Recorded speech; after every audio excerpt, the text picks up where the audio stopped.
Very good evening guys. Last series में हमने president act की चर्चा की थी। आज हम चर्चा करेंगे 1813 ईस्वी के अधिनियम की। सबसे पहले हम जानने का प्रयास करेंगे कि ये जो 1813 का जो एक्ट था, इसको लागू करने के पीछे कारण क्या क्या थे। ठीक है, what were the reasons behind the 1813 act? ठीक है, that was implemented। तो सबसे पहले देखिए, नेपोलियन युद्ध के कारण ब्रिटिश व्यापार में जो कमी आई थी। ठीक है, इसका जो एक मेन रीजन है वो ये है कि जो नेपोलियन युद्ध चल रहा था, महयुद्ध चल रहा था, उसके कारण ब्रिटिश व्यापार में क्या आ गया, ब्रिटिश व्यापार में कमी आई। ठीक है, इसका एक मेन इंपॉर्टेंट रीजन ये है कि नेपोलियन युद्ध के लगातार होने के कारण ब्रिटिश व्यापार में कमी आई।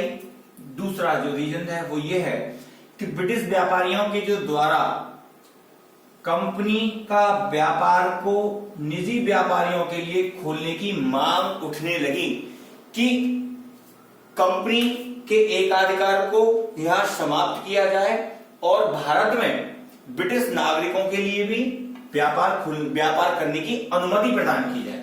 ठीक है, जो तीसरा कारण था वो ये था कि उस समय लॉर्ड वेलेस्ली की जो नीतियां थी वो बहुत आक्रामक थी। ठीक है, उन आक्रामक नीतियों के कारण प्रावधानों में बदलाव की आवश्यकता महसूस हुई, क्योंकि इससे पहले जो एक्ट था उसमें बहुत सारी कमियां आने लगी। शासन के क्षेत्र में बहुत सारी दिक्कतें आई, भ्रष्टाचार बढ़ा। एक मेन इंपॉर्टेंट बात ये थी इसकी कि यहाँ जो ईसाई मिशनरी थे वो भारत जाकर ईसाई धर्म का प्रचार प्रसार करने की मांग करने लगी कि उन्हें भी जो है ईसाई धर्म की प्रचार के लिए अधिकार प्रदान किए जाए। कंपनी के व्यापार के एकाधिकार को समाप्त करने के लिए, ठीक है, जब ये देखा गया कि ब्रिटिश व्यापार में कमी आ रही है, वहां की जनता भारत में व्यापार करने की मांग कर रही है, ईसाई मिशनरी धार्मिक प्रचार की अलग मांग कर रहे हैं, तो क्यों ना कंपनी के जो व्यापार करने के अधिकार हैं, ठीक है, जो एकाधिकार है उसको समाप्त कर दिया जाए। ठीक है, ये रीजन थे जिनके आधार पर 1813 ईस्वी के एक्ट अधिनियम को पारित करना पड़ा।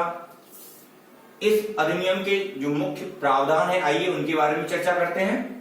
सबसे पहले जैसा कि यहां हमने बताया कि कंपनी के एकाधिकार को समाप्त करने का भी एक मुख्य रीजन था इस एक्ट को लागू करना। इसलिए चीन और चाय के व्यापार को छोड़कर, चीन के साथ व्यापार और चाय के व्यापार को छोड़कर कंपनी के व्यापार के एकाधिकार को यहां समाप्त कर दिया गया। 1813 ईस्वी के एक्ट में कंपनी के पास में केवल चीन और चाय का व्यापार करने का एकाधिकार रह गया, जो 1833 में वो भी छीन लिया गया है। ठीक है, कंपनी को 20 वर्षों तक, पहला इंपॉर्टेंट प्रावधान जो उसका था वो ये था कि चीन और चाय को छोड़कर कंपनी के व्यापार के जो एकाधिकार है उसे ले लिया जाए। दूसरा पॉइंट, कंपनी को 20 वर्षों तक भारतीय प्रदेशों एवं राजस्व पर नियंत्रण का अधिकार दे दिया गया कि कंपनी जो भारतीय प्रदेश है उन पर और राजस्व पर नियंत्रण स्थापित करेगी। ठीक है, ईसाई मिशनरियों को भारत में धर्म प्रचार की अनुमति दे दी गई। भारतीय शिक्षा, जो एक महत्वपूर्ण पॉइंट निकल के आया वो ये था इस प्रावधान में कि भारतीय शिक्षा के लिए सरकार प्रतिवर्ष 1 लाख रुपए खर्च करेगी, ऐसा निर्देश दिया गया। इससे भारतीय जो साहित्य था उसको विस्तृत होने में, आगे बढ़ने में, उभरने में बहुत ज्यादा मदद मिली। बोर्ड ऑफ कंट्रोल की शक्ति का विस्तार कर दिया गया, उसे और ज्यादा शक्तिशाली बना दिया गया बोर्ड ऑफ कंट्रोल को।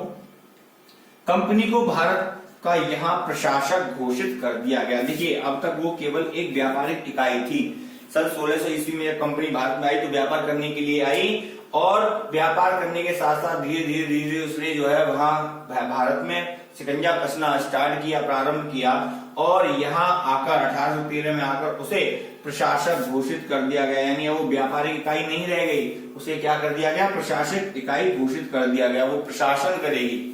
ठीक है। स्थानीय निकाय, जो स्थानीय निकाय थे उनको सुप्रीम कोर्ट के न्यायिक क्षेत्र में जो भी प्रदेश आ रहे थे, ठीक है, जो भी क्षेत्र आ रहे थे उन क्षेत्रों पर कर लगाने का अधिकार दे दिया गया। दोबारा समझ लीजिए, स्थानीय निकायों को सुप्रीम कोर्ट के न्यायिक क्षेत्र में आने वाले जो लोग थे, क्षेत्र थे, उन पर कर लगाने का अधिकार इस नियम के तहत दे दिया गया था।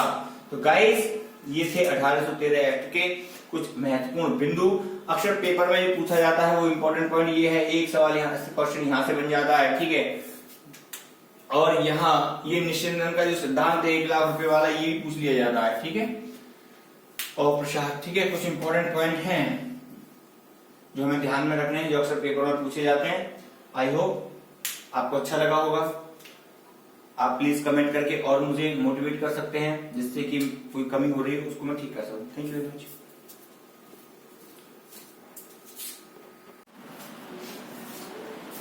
Good evening guys. और इससे पहले हमने चर्चा की थी 1813 के चार्टर अधिनियम की। 1813 का चार्टर अधिनियम, जिसमें नेपोलियन के साथ में ब्रिटिश व्यापार के अंतर्गत ब्रिटिश व्यापार में कमी आई थी, उस कमी को मद्देनजर रखते हुए, कंपनी में हो रहे भ्रष्टाचारों को देखते हुए कंपनी के एकाधिकार को खत्म कर दिया गया था। ब्रिटिश व्यापारियों के लिए भी व्यापार की अनुमति प्रदान की गई और केवल चीन और चाय के साथ में कंपनी के व्यापारों को छोड़कर बाकी के व्यापारों से एकाधिकार को खत्म किया गया। ईसाई मिशनरियों को भारत में ईसाई धर्म के प्रचार प्रसार के लिए की अनुमति प्रदान की गई और शिक्षा के लिए प्रतिवर्ष 1 लाख रुपए व्यय करने की बात की गई। बहुत सारे हमने महत्वपूर्ण बिंदुओं पर चर्चा की इससे पहले 1813 के चार्टर अधिनियम के साथ में। इस सीरीज की श्रृंखला में हम अध्ययन करेंगे 1813 ईस्वी के चार्टर अधिनियम की। ठीक है। सबसे पहले बात हम करते हैं कि देखिए, कंपनी को इस चार्टर अधिनियम के अंतर्गत केवल एक प्रशासनिक निकाय बनाकर छोड़ दिया गया। कंपनी से जो व्यापार के अधिकार थे वो पूरी तरीके से छीन लिए गए, केवल उससे अब वो केवल एक प्रशासनिक इकाई बन के रह गई। ठीक है। और दूसरा महत्वपूर्ण जो इसके अंतर्गत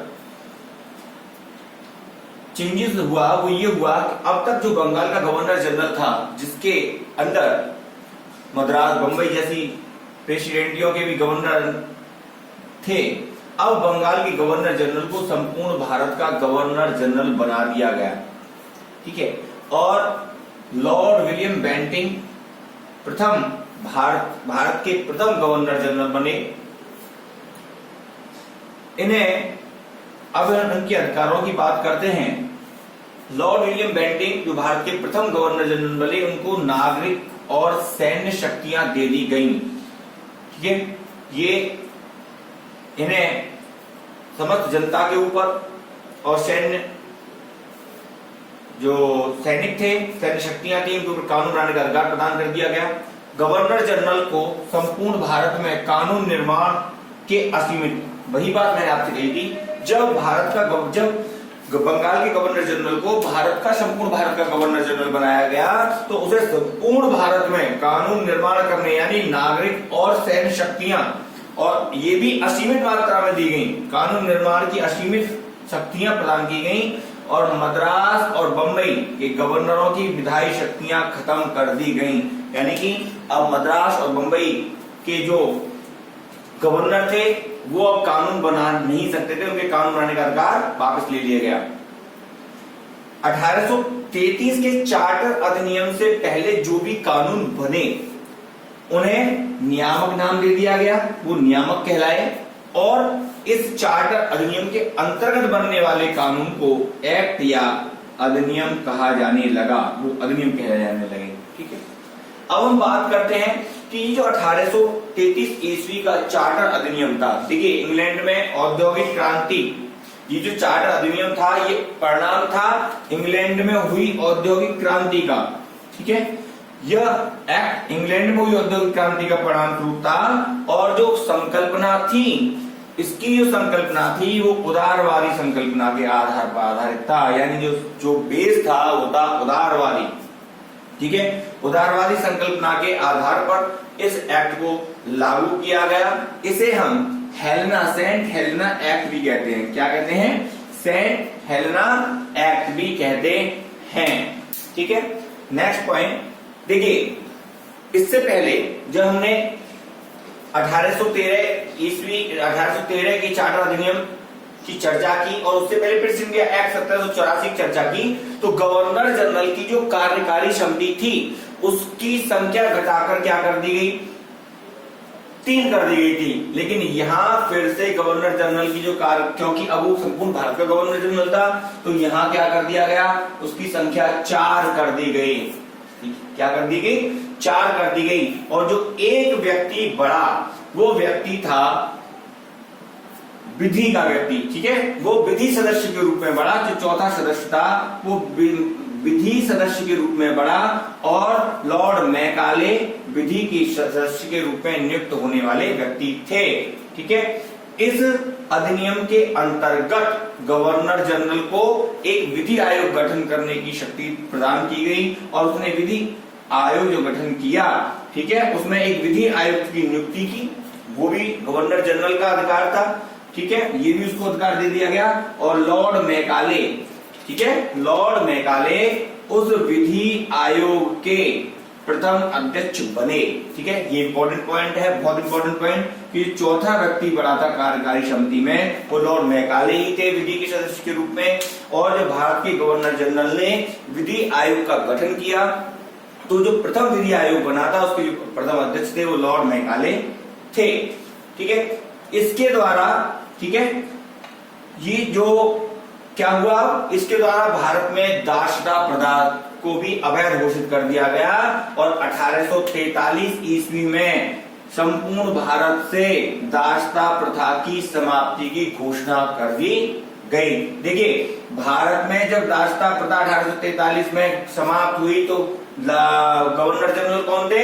लॉर्ड विलियम बेंटिंग थे। ठीक है, लॉर्ड विलियम बेंटिंग थे। ये क्वेश्चन पूछ लिया जाता है और इंपॉर्टेंट पॉइंट है, यहाँ से क्वेश्चन बनता है कि जब दासता प्रथा की समाप्ति की घोषणा हुई थी तो उस समय कौन थे? लॉर्ड विलियम बेंटिंग थे। ठीक है, और ये जो 1833 ईस्वी का जो चार्टर अधिनियम है ये किसकी छाप है? लेजिस फेयर के सिद्धांत की छाप थी। उदारवादी संकल्पना और लेजिस फेयर के सिद्धांत की छाप थी 1833 का चार्टर अधिनियम। ठीक है, इतनी बात। एक और मोस्ट इंपॉर्टेंट बात जो इस अधिनियम की थी वो ये थी कि देखिए 20 साल के लिए 1813 ईस्वी में 20 साल के व्यापार करने के लिए कंपनी को अधिकार प्रदान किए गए थे। यहां भी कंपनी के सारे व्यापारिक अधिकार 1813 में भी कंपनी के जो व्यापारिक अधिकार थे वो चीन के साथ और चाय के व्यापार के साथ बाकी के सारे व्यापारों का एक अधिकार समाप्त किया कर दिया गया था, उनसे व्यापार ले लिया गया था। तो वहां भी 20 वर्षों के लिए दिया गया था। ठीक है,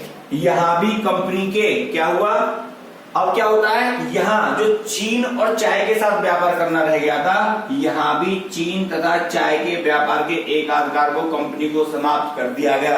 यानी अब कंपनी व्यापारिक इकाई नहीं थी, वो क्या बन गई? एक प्रशासनिक इकाई बन गई। ठीक है, वो क्या बन गई? एक प्रशासनिक इकाई। और अगले 20 वर्षों तक कंपनी को शासन करने का अधिकार प्रदान कर दिया गया। ठीक है, इतनी बात समझ में आ गई होगी। देखिए, पॉइंट में से पॉइंट ही बनते हैं और एक दूसरे से अटैच होते हैं। ठीक है, यानी कि 1813 में सारे व्यापार के अधिकार ले लिए गए थे, केवल चीन के साथ और चाय के व्यापार को छोड़ दिया गया था। यहाँ चीन और चाय के साथ भी व्यापार को एक अधिकार को समाप्त कर दिया, यानी अब केवल क्या बन गया? वो कंपनी प्रशासनिक इकाई बन गई और अगले 20 वर्षों तक उसे शासन करने का अधिकार दे दिया गया। ठीक है, एक और नया महत्वपूर्ण यहाँ चीज निकल के आई सामने कि यहाँ एक और जो सिफारिश हुई इस एक्ट में वो ये हुई कि जो सिविल सेवकों के लिए भारत में खुली प्रतियोगिता के आयोजन करने का प्रयास किया गया।